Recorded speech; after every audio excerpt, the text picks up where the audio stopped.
కాంగ్రెస్ అధ్యక్షుడు మల్లికార్జున ఖర్గే చేసిన వ్యాఖ్య రాజ్యసభలో కలకలం రేపింది. సభాపతి స్థానంలో ఉన్న డిప్యూటీ చైర్మన్ను ఖర్గే కించపరిచారని బీజేపీ సభ్యులు మండిపడ్డారు. దీంతో మల్లికార్జున ఖర్గే చెప్పారు. చివరకు వివాదం సద్దుమణిగింది.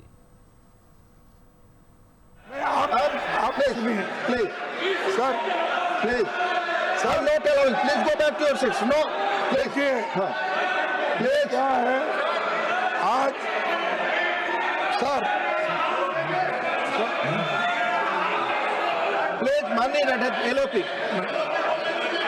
Leader of house please sir आप साहब सर बहुत ही मैं देता हूँ please let him go please sir मैं आपको देता हूँ मौका इसके बाद प्लीज बोले आप सर लीडर ऑफ हाउस बहुत ही दुख की बात है कि आपने अभी लीडर ऑफ द ऑपोजिशन जो इतने